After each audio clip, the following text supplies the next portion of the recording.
Peace and plants, peace and plants, peace and flies on this beautiful, beautiful day. Yes, I'm on my way to work right now. Come on in, come on in, come on in. On my way to work, I just thought y'all might want to see some of this beauty and the smells, man. If y'all could only smell what I smell right now. Amazing. Crepe myrtles. It's a beautiful day. Listen, it's getting really, really hot out here, guys. Stay hydrated. Stay hydrated. Stay hydrated. Stay hydrated. That's what it's about. Stay hydrated. It's too hot out here, especially in the south.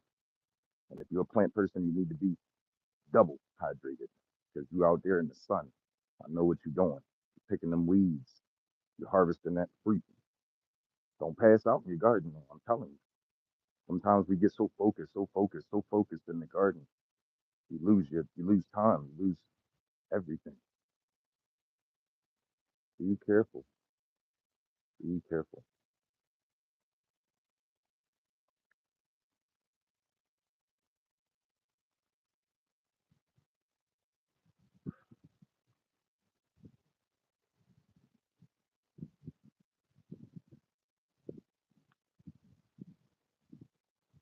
How you doing? All right.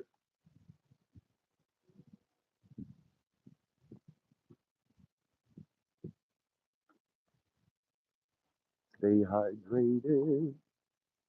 And don't just get that regular water. You need that alkaline water. All right. That's what I do. I drink alkaline water all day. People like, yo, look at your skin. Look at your skin. Some people I see, they skin is beautiful. I'm like, yo, how you do that? Everybody got their little remedy of what they do. Oh, what do I see down here? Look at this. Peace and plants, everybody. It's a beautiful, beautiful day. It's about to start raining down here. But y'all know I gotta check it out down here. I have to check out this small little waterfall to see our reptilian friends, to see if they're out here. And we remember last time they were out here breeding. We had a bunch of snakes out here breeding. It was amazing,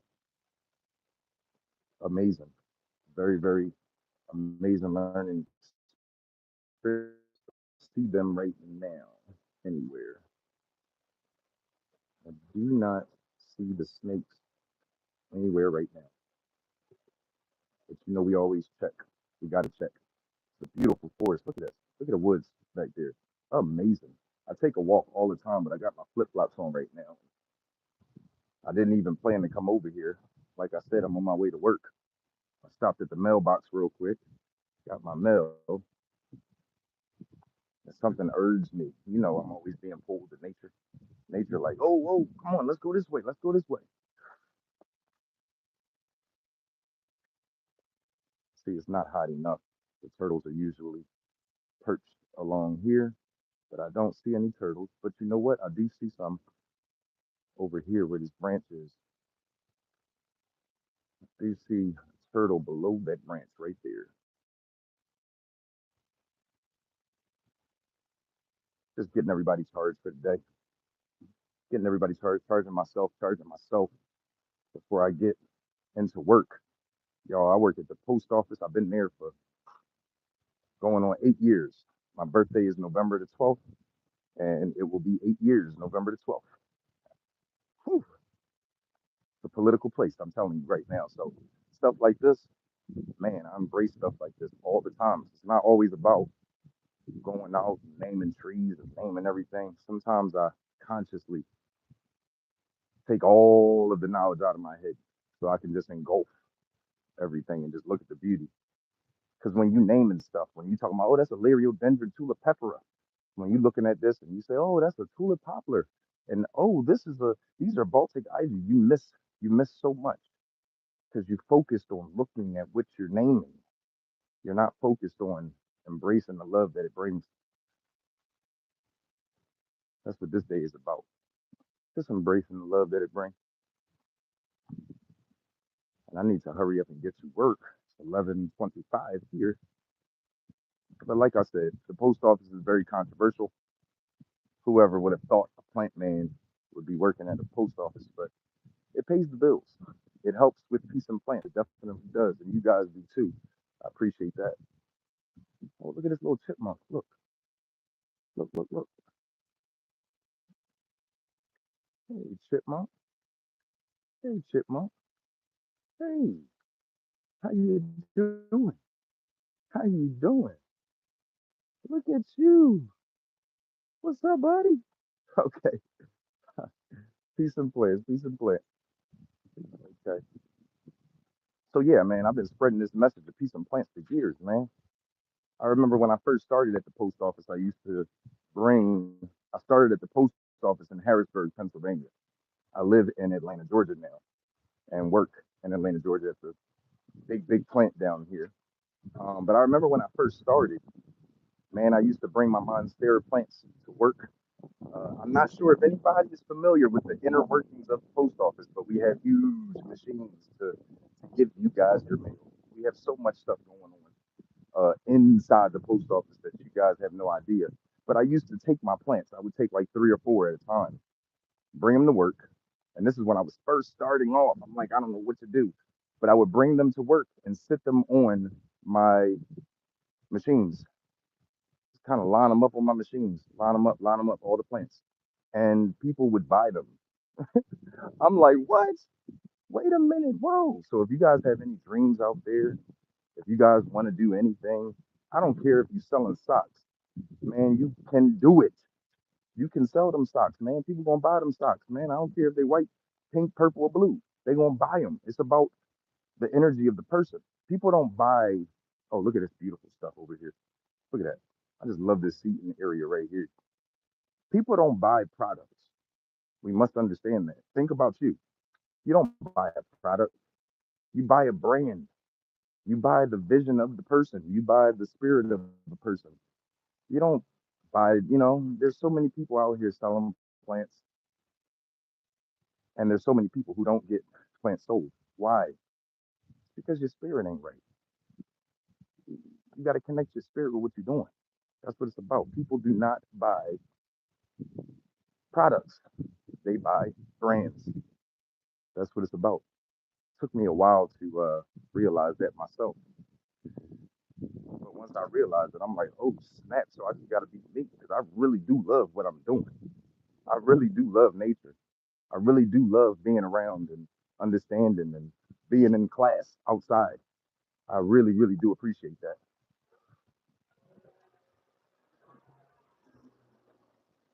So that's what it's about. Had that card passing.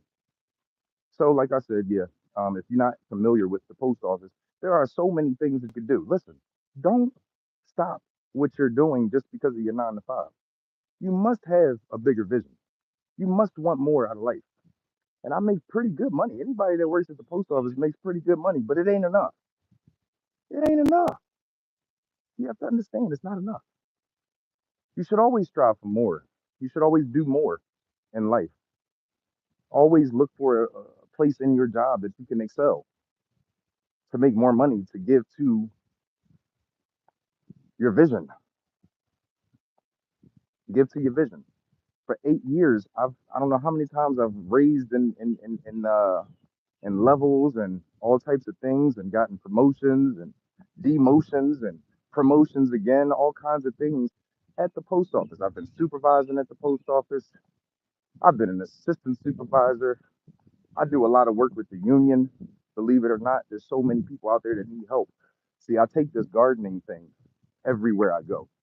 So it's a lot of people that don't know about plants. So I teach them. It's a lot of people at my job that don't know about the union. So a lot of people get screwed.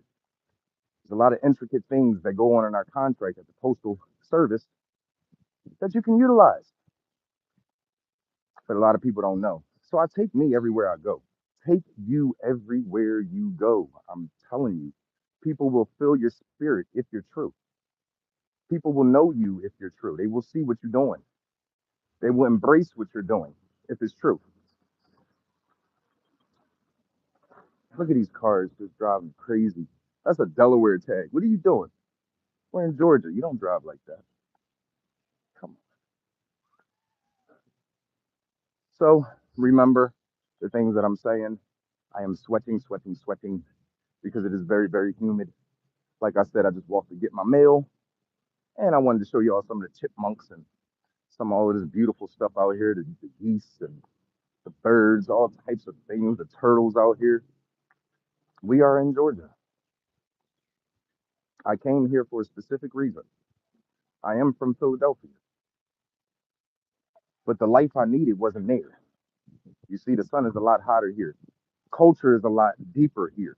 My family is actually from this place. Okay. Hello, hello. How y'all doing? Okay. How y'all doing? All right, all right. My family actually is from South Carolina. My cousin used to tell me all the time, you know, you doing all of this stuff and plants and you riding horses. I ride horses really well. I love horses so much, always have. You ride horses, you do all this thing. Do you know why? And I'm like, because I like plants, because I like horses. And he's like, no, no, it's a part of who we are as American Indians. And I'm like, dude, what are you talking about, American Indians? He told me that all my life. I'm like, dude, we're African American. What is wrong with you? What are you talking about? Until I came down south and started doing research in the archives of South Carolina. And I researched and found pictures with names. And I mean, it just kind of blew me away that my cousin was right. My cousin was right. If anything that we're mixed with on my mother's side, it is Irish. It is Irish. But there's so much agriculture, there's so much beauty that goes on in my family that I just protrude every day. Didn't even know it. So when my cousin is like trying to tell me certain things, now I totally understand.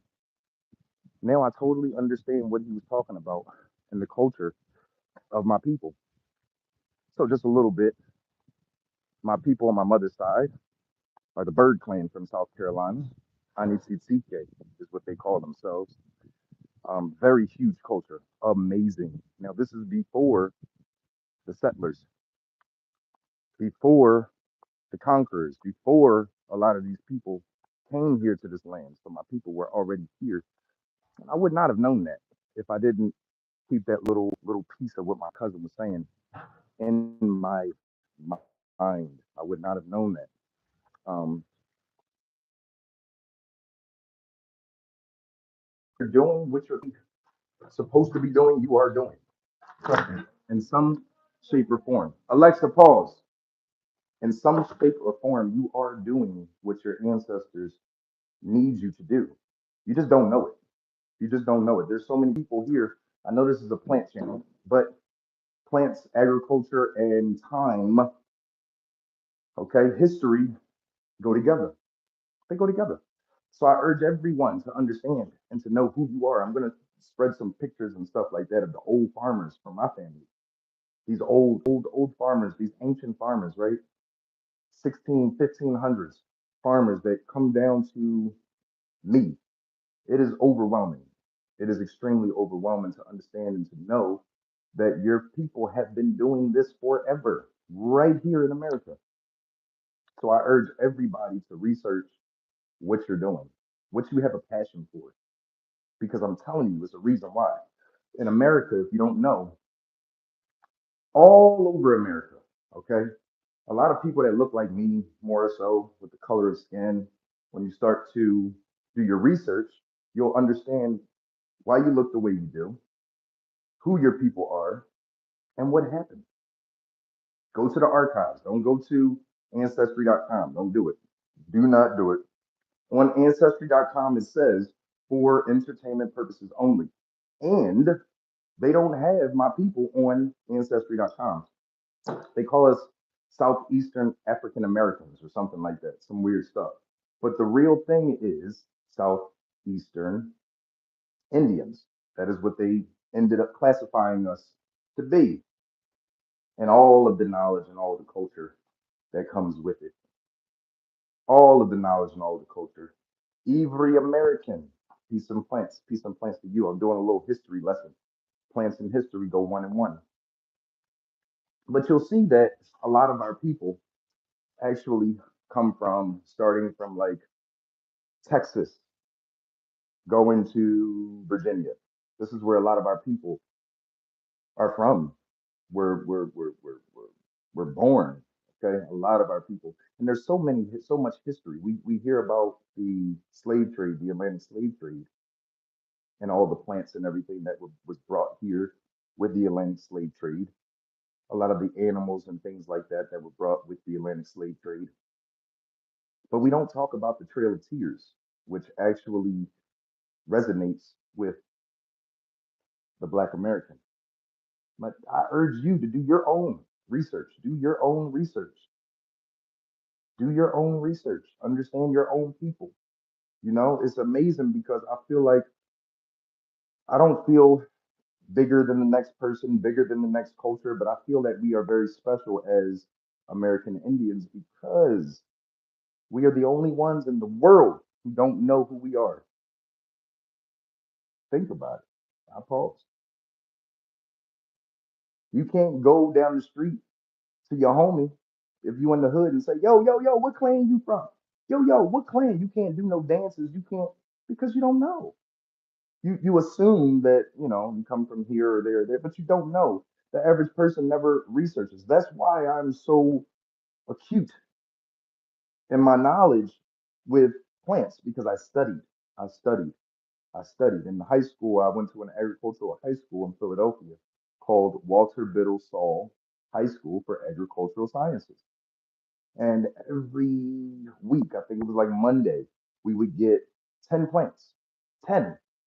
We had to memorize the common name, the Latin name, and if it was sun or shade, if it took sun or shade. And I added 10 every week, so I did 20. It's about the knowledge. It's about how much do you want this? How much do you want this? How much do you want to know your craft? How much do you want to know who you are? How much do you even care about this? Right? So understand that plants, history, animals, love all go together. Plants, history, animals, love. That's what it's about. It's a sequence. Plants, history, animals, love. It's very, very, very important. Very, very, very important. So when you do the studies on your people, be ready. Get some tissues. All right. And I'm telling y'all right here, right now, when you want to study plants, you go talk to a plant person. When you want to study your history as a Black American, you go to the archives. Where did you go in the summer? Every summer, where did you go? Some people went to Mississippi. Some people went to Alabama. Where did you go and why? Go talk to those people. Go to the archives of that place and research who you are. You gonna blow your mind. It's gonna blow your mind of what you find. This is not opinionated information. This is not, you know, when you go to the archives, that's it. That's it. Like I told you, my cousin was telling me stuff about our culture for years, and I thought he was crazy. I thought he was mad. I'm like, bloody hell, what are you talking about? We're no bloody Indian. We're bloody American. We come from bloody Africa. Come on, don't tell me all these lies and all that, right? But until I started to research myself, and I'm like, oh snap! So I urge everybody to go to the archives of Alabama, South Carolina, Virginia, wherever your people are from, wherever you went in the summertime. And you got two people, right? You got a mother and a father. So there's so many different things that come down those lines. Research, it will make you powerful. Have tissues and and don't start cursing everybody because you're going to find out some information that is going to piss you off. But don't start cursing everybody. Be like a plant. Be like a plant. You just stand and gain the knowledge, gain the information. Okay, Ivory American. We are the Mesoamericans, Olmec American Indian. We are special, but history will tell you we are the world. There is no race of people that doesn't lead to us in our travel. Nature and plants are us. Beautifully said. Beautifully, beautifully, beautifully said. Beautifully said. Now, the Mesoamerica Olmec Indian thing is a little different on my end. We actually derive from the Mississippian, a Mississippian culture. okay, that kind of traveled. But when you go to your archives, you'll see your writings, you'll see that the Indians that they called slaves were not stupid by any means. We knew how to write, we knew how to read, we had so much. Just look. I'm not talking on some, you know what I mean? Just look. I can't tell you what you have, okay? Just like in my garden, look at that little bear garden out there. I can tell you what's in my garden, right? Look at my plants over here. I can tell you what is in my garden, but I can't tell you what's in your garden. I can tell you there are plants out there. I can tell you you have plants out there, but I can't tell you what's in your garden. You have to do your own research. That is what makes you strong. That is what builds you up. Do you understand that the ancestors are famished just as much as our plant life is? Our ancestors are famished. We don't even know their names. How disrespectful. You have to find out. You got to find out the names, find out your people, find out what's going on. It's very, very important. And it will blow your mind. It will blow your mind. Now, tomorrow, before going to work, I am going to do a live and I'm going to take you guys to Pikes. It is a local nursery here in Atlanta, Georgia, where I live. And it's a very nice walk, very nice walk. It's going to be raining. So we're going to put our bucket hats on. We're going to put our rain jackets on tomorrow. And we're going to go because the rain don't stop nobody. The rain grows everybody. That's what it does. It don't stop you, it grows you. And we are going to check out some of their plants, see if they have the size of monstera that I need. Okay, the size that I need. And let me just get back on that cultural thing. When you research your families and when you understand your culture and know who you are, you feel better. You feel better as a human being. You you actually have the names, right? You're not stumbling over names. And when somebody says something to you, if somebody says, "Oh, what kind of a plant is that?" You're not saying, "Oh my God, oh, yeah, I think it's I don't know." You're like, "No, this is who I am. This is what kind of a plant this is, and this is why, and this is where it lives, and this is when it came." That does so much for a person to understand that. Now let's go ahead over here real quick and let's look at our beautiful variegated monstera that every day I think about cutting, but I just can't see myself to do it. Let me see here. Let me get down just a little bit. Now look at this beauty. Now these plants were, whew, when they first came out, man. I sold so many of these plants. I made so many people's homes filled. So many people's homes are filled with peace and plants variegated monsters. Woo! That's all we need. That's all we need. You see what I'm saying? This is the plant that we're doing so much with right now. This is like the celebrity plant of my bunch right here because it's doing so much. It's doing so much right now, right? This is the celebrity of the bunch right now because it decides to bring new leaves, it decides to protrude new aerial roots and just do so many beautiful things. So we're gonna check and see if they have any of these in that nursery as well because sometimes you'll find in our nurseries we have Thai constellations, we have variegated plants, we have all kinds of exotic plants that are worth hundreds and hundreds of dollars. Why? You have to do your research. Why? I've had so many people talking to me say, "Why are you charging so much for that plant? It's just a plant." And I'm like, "You don't understand. You don't understand the struggle of the avocado. You don't understand the struggle of the blueberry. You don't understand the struggle, the wars that are fought over mangoes. You don't get it. That's why these plants are so expensive.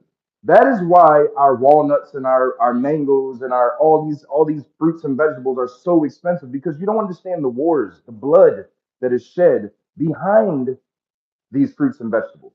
You don't realize until you do your research. Do your research. A lot of us are just going to the market, just picking up stuff and not even really giving understanding, have no understanding of what we're doing. We're eating food that somebody died for in their country. It's for real. This is a lot of stuff. America tries to shelter us, shelter the truth. For real. America tries its best to shelter the truth. Because I mean, you know, you don't want people knowing certain things, right? It might affect if they buy it. It might affect the economy. If people get more intelligent, people might want to start connecting with these mango growers. People might want to start talking to these people that are dying. They might want to like actually go search for these people. You never know. People might want to like go on a fast from avocados or something just because of what's happening to the people. When you have knowledge of something, you do something about it. You're ignited. Like I said about culture, if you don't know who you are, you're walking around like this with your head semi down. But when you know who you are, when you have understanding and it's filled your spirit, you walk around upright. You walk around with something to say. You walk around as an asset to your family, to this planet. You understand what I'm saying? But the more ignorant you are, the less books you read, the less audio books. I mean, it won't help you. It won't help you at all. We have audiobooks now. You don't have to just sit and read, right? You don't have to sit and read. Personally, I could not stand sitting and reading unless it was about plants. I could not read no book, not one book. Don't bring me no novel or anything unless it was about nature, about plants, right? But now we have audiobooks. You don't have to just sit there and read. There's no excuse for you not to understand and know everything in the vegetable aisle, everything in the fruit aisle, what its name is by Latin, what struggle it went through to actually get to that market. It is sad. It is sad. It is a very, very sad thing. But I'm going to be here as I am, as I always am, and I will continue to wake the people up agriculturally, botanically. I will continue to wake the people up in love because that is what I do. That is my purpose. My people on my mother's side, I told you we are the Bird Clan, Anitsitike of South Carolina, but we're known as a peaceful clan. Uh, Somebody that says, "Oh, you're fighting." Whoa, that's not cool. Let's bring you guys together because we have to figure this out because it's rippling the earth right now. This is not good. And we know what energy is to plants. We know how you must keep your energy at a level to grow some beautiful plants. You can't grow a beautiful crop if you have an ugly spirit. It just doesn't work. It don't work. If you mean and nasty and ignorant, it won't work. You have to be loving. You have to embrace love. You have to. That's the only way. That's why my plants don't die. That's why a lot of people's plants don't die. We have so many people out here who embrace love, who are electrify themselves by the sun, take their shoes off and meet the soil. There are so many people who place their hands on the bark of a tree. So these are the people that you want to be like. You want to educate yourselves.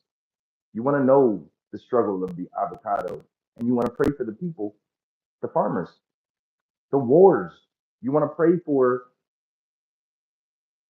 the people. It is very, very important. If you don't know, you won't. You'll just eat your avocado, you'll just eat your cherries, you'll just eat your pineapples and all types of things. Start doing your research, people. Start doing your research on where these fruits and vegetables come from and the wars and the blood that is shed behind them. Don't just eat. Don't just be greedy. Don't just be ignorant. Sometimes I'm looking at people and I'm like, I could tell, I know damn well that you have no idea the struggle. You have no idea. You're eating so peacefully. But when you eat with knowledge, you eat a lot slower. You might even cry, yo. I'm telling you, because food is supposed to be intimate. Food is supposed to be intimate. So when you're eating food and you're thinking about, oh my goodness, who grew this? Oh my goodness, who cooked this? Who did this? That is a very magical process, and it changes your emotion. It's almost like an octopus. Your emotions change with every bite, right? You know how the octopus is color. I just watched a documentary. It was amazing. The octopus was just changing colors. It said that they go through like 100 and almost 200 different colors that they can change. This specific octopus, I cannot remember the name of the octopus. Do I use poppers? I'm not sure what a popper is. What is a popper? I don't know what a popper is. Cat face enthusiast, please let me know. So sometimes you might even cry when you're eating food and you have the knowledge of your plate. I did a video a few years ago on YouTube. I'm not sure, yeah, on YouTube a few years ago about consciousness of your plate. Consciousness of your plate, the consciousness of your plate, and knowing what's on your plate because each and every food dealt with something. It went through somebody's hands, right? And all farmers are not treated equally. You got to understand that. All farmers are not treated equally. That is probably one of the crappiest jobs that you want to do.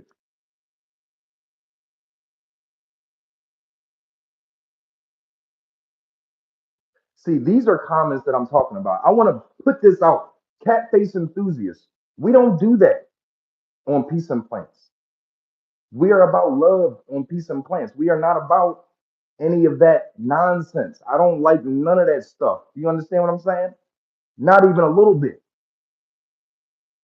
We are about the knowledge. If you're not talking about what I'm talking about, boot yourself out. Get on out. Get on out of here. Because guess what? Satan has no space here. Satan has no space here. Not even a little bit. So, like I said, back to what I'm getting to. If you have the knowledge of your plate and you are conscious, sometimes you may even cry. Sometimes you might even,